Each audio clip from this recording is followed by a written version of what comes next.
अस्सलाम वालेकुम व्यूअर्स, आप देख रहे हैं कलम कैमरा। मैं हूं यशवीन जमाल। आपने अभी तक अगर हमारे चैनल को सब्सक्राइब नहीं किया तो हमारे चैनल को ज़रूर सब्सक्राइब कीजिएगा और साथ ही साथ बेल आइकन को प्रेस कीजिएगा ताकि जैसे जैसे हम कोई नया कंटेंट अपलोड करें तो साथ ही साथ आपको उसका नोटिफिकेशन मिल जाए। कोरोना को लेकर इस वक्त जो सिचुएशन है, जो सेकेंड वेव या दूसरी लहर की बात की जा रही थी और दुनिया भर में तवक्को की जा रही थी कि ये जो वबा है, आलमी वबा है, इसकी दूसरी लहर आएगी। वो इस वक्त हम देख रहे हैं कि पाकिस्तान में भी जो केसेस हैं वो तेज़ी के साथ बढ़ रहे हैं और जो कुछ 1-2 माह पहले जिस किस्म के हालात थे और जो सारे मामलात थे, कुछ वैसे ही अब फिर डेवलप होते हुए दिखाई दे रहे हैं कि हॉस्पिटल्स के अंदर आहिस्ता आहिस्ता बेड्स की शॉर्टेज होती जा रही है और बहुत सारे मामलात जो हैं वो संगीन होते जा रहे हैं when it comes to managing health care. और SOPs पर अमल दरामद की अगर बात करें, 1-2 जगहों पर जैसे जैसे हॉट स्पॉट्स कहीं पे इलाकों में क्रिएट हो रहे हैं तो वहाँ पर स्मार्ट लॉकडाउन्स जो है उनका निफाज भी किया जा रहा है। तो मामलात कुछ ऐसा जो जैसे मैंने कहा कि जो फर्स्ट वेव आई थी, जो 1-2 महीने पहले की सिचुएशन थी, कुछ फिर से उसी तरह की सूरत हाल बनती हुई हम देख रहे हैं। लेकिन इस दफ़ा इसकी शिद्दत में कुछ इजाफा है, ऐसा कुछ लोगों का कहना है, कुछ एक्सपर्ट्स का कहना है और कुछ एक्सपर्ट डॉक्टर्स जिनसे मैंने खुद भी बात की है, उनकी राय ये है कि वायरस की शिद्दत में इजाफा हुआ है कि नहीं, या उसकी कोई स्ट्रेन या उसकी कोई साख्त जो है वो तब्दील हुई है कि नहीं, ये तो कहना फिलहाल कबल अज़ वक्त है। लेकिन क्योंकि ठंड बहुत है, सर्दी है और जैसे जैसे ये ठंड बढ़ती चली जाएगी, जो सीजनल बीमारियां हैं, जो और मामलात हैं जो कि सर्दी के साथ एसोसिएटेड होते हैं, जिसके अंदर कुछ लोगों को एलर्जीज का प्रॉब्लम होता है, सीजनल बुखार, सीजनल गला ख़राब होना, ठंड, नॉर्मल जो ठंड जिसको कहते हैं ठंड लग गई है, ठंड लग जाना, वो चीज़ें and at the same time साथ ही साथ ये वबा चल रही है, कोरोना वायरस। तो अगर कोई इंसान जिसको कोई सीजनल मसला चल रहा है और वो at the same time corona virus भी कंट्रैक्ट कर ले तो उसकी सिचुएशन जो है वो थोड़ी सी ज़्यादा सीरियस और मुश्किल हो जाती है। तो इसलिए इस पर्सपेक्टिव में अगर बात की जाए तो जो मामलात हैं वो मुश्किल हैं, संगीन हैं। और इस साल पिछले 1-2 सालों से अगर कंपेयर करें तो ठंड भी कुछ देखने में ज़्यादा सामने आ रही है। कम से कम इस्लामाबाद और पिंडी में तो बहुत ज़्यादा सर्दी जो है वो पिछले कुछ दिनों से हम देख रहे हैं कि हो रही है। तो इस सारी सूरत हाल में किस तरीके से ऑपरेट करना चाहिए, क्या करना चाहिए, क्या एहतियात है जो करनी चाहिए, इस वक्त जब मैं आपसे बात कर रही हूँ, कुछ ही देर पहले जो है अनाउंस हुआ है कि स्कूल्स जो हैं वो भी बंद कर दिए जाएंगे। उसका ऐलान कर दिया गया है कि कम से कम अगला 1 माह जो है वो स्कूल्स नहीं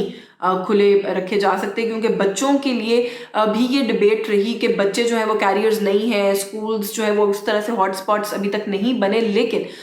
बच्चों को कुछ नहीं होता, बच्चे अफेक्ट नहीं होते, लेकिन कुछ स्टडीज़ ये कहती हैं कि बच्चे कैरियर्स हो सकते हैं और अगर वो स्कूल जा रहे हैं और किसी से एक्सपोज हो रहे हैं तो वो उस वायरस या उस बीमारी को अपने घर अपने साथ ज़रूर लेकर जा सकते हैं। तो ये जो एक मामला है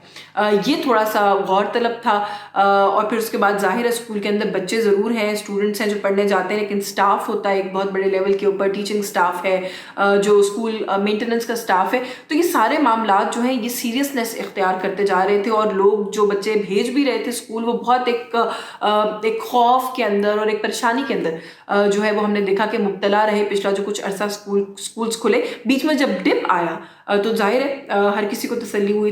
थोड़ा सा हौसला हुआ। लेकिन इस वक्त क्योंकि ठंड बढ़ रही है, केसेस में इजाफा हो रहा है, तो गवर्नमेंट की तरफ से ये फैसला किया गया कि स्कूल्स को भी बंद कर दिया जाए। अब एक तरफ मामला ये है कि जहाँ पर स्मार्ट लॉकडाउन की बात हो रही है, जहाँ पर मार्केट्स कितने बजे से कितने बजे तक खुली रहेंगी उनको लिमिट करने की बात हो रही है, तकरीबात जिसके अंदर शादी ब्याह की तकरीबात शामिल है उनको कैसे हैंडल करना है, ये सारे SOPs तय हो रहे हैं। तालीमी इदारों को लेकर बड़ी डिबेट रही कि बंद करें या ना करें, लेकिन फाइनली वो भी डिसीजन हो गया कि तालीमी इदारे जो है उनको भी बंद होना चाहिए। इस सारे इन्वायरमेंट के अंदर हम देखते हैं कि बड़े बड़े जलसे जुलूस हो रहे हैं। एक बहुत ही पाकिस्तान का तारीखी मैं समझती हूँ कि इज्तिमा जिसकी शायद कोई मिसाल नहीं मिलती, जो हमने लाहौर में देखा, खादिम रिजवी साहब का जो जनाजा था, एक बहुत बड़ा इज्तिमा लाहौर में हुआ। वो एक ऐसा इवेंट था जो कि प्लान नहीं था, लेकिन मैंने देखा कि सियासतदान जो हैं वो पॉइंट स्कोरिंग करने के लिए उसकी तरफ भी इशारा कर रहे हैं कि क्या लाहौर में कोरोना नहीं था। तो आई रियली डोंट अंडरस्टैंड कि हम अपनी जिम्मेदारी से किस तरीके से इस तरह की मिसालें देकर जो है वो जान छुड़ा सकते हैं कि लाहौर में अगर कोई आलिम दीन है या कोई सियासी लीडर है, उसका इंतकाल हो गया है, उसके चाहने वाले अगर उसका जनाजा अटेंड करने के लिए आ गए हैं, तो क्या वो बात कंपेरेबल है एक ऐसे जलसे के साथ जो कि एक पॉलिटिकल पार्टी के लीडर ने खुद कॉल दे के अपने कारकुनान को मोटिवेट करके कहा हो कि आप आइए और आके जलसा अटेंड कीजिए? क्या ये बात हमारे मुल्क की सियासी जमातों की लीडर्स को सूट करती है कि वो खुद अपने कारकुनान को कॉल दे रहे हैं और उनको बुला रहे हैं और बड़े बड़े जलसे जुलूस वो चाहते हैं कि हों, और वो जो जलसा अटेंड करने वाले लोग हैं वो चाहे किसी भी किस्म के ख़तरे से एक्सपोज्ड हों, हमारे जो सियासी रहनुमा हैं उनको इस बात से कोई फ़र्क नहीं पड़ता। ये बहुत ही मेरे लिए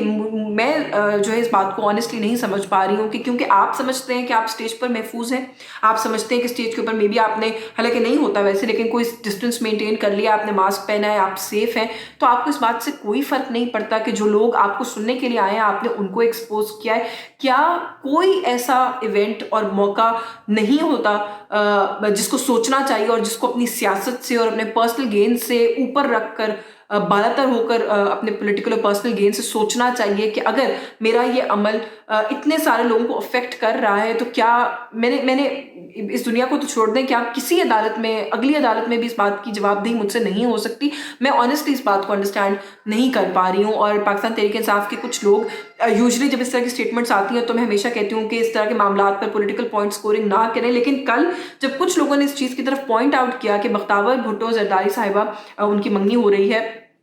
उस इवेंट का जो, उस तकरीब का जो कार्ड है वो फ्लोट हो रहा है सोशल मीडिया पर, अगर वहाँ पर इस चीज़ को मैंडेटरी किया गया है कि जो भी कोई आए वो अपना कोरोना टेस्ट करवा के आए, उसकी रिपोर्ट साथ लेकर आए, पहले से कंफर्म करे कि आपने कोरोना टेस्ट किया है और आप कोरोना नेगेटिव हैं, उसके बाद आप तकरीब अटेंड कर सकते हैं, तो फिर ये सवाल अगर पाकिस्तान तहरीक इंसाफ के एक दो लोगों की तरफ से मैंने सुना कि आपको अपनी जान तो अजीज़ है, लेकिन जो लोग आपको फॉलो करते हैं, जो लोग आपकी पॉलिटिकल आइडियोलॉजी को फॉलो करते चले आए हैं, आपको टाइम इन एंड आउट इक़्तिदार में लेके आने के जिम्मेदार हैं, वो आपको वोट देते रहे, आपको उनकी जान की, उनकी फैमिलीज़ की, उनके ख़ानदानों की कोई फिक्र नहीं है। अगर बख्तावर भुट्टो जरदारी की जो तकरीब है मंगनी की, वो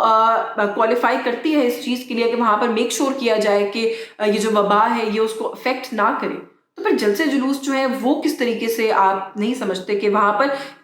कितनी बड़ी तादाद में लोग मौजूद होते हैं? मैं कहती हूँ छोटे से छोटा जलसा भी हो तो इतने लोग ज़रूर होते हैं कि अगर वहाँ से वहाँ पर कोई एक दो लोग ऐसे हों जो कि पहले से अफेक्टेड हों, उनके इल्म में ना हो, तो ये मेजर सुपर स्प्रेडर इवेंट्स साबित हो सकते हैं। और मैं समझती हूँ कि स्टैट्स जिस तरह सामने आ रहे हैं ये साबित होंगे भी। तो होश के नाखून लेने का वक्त है।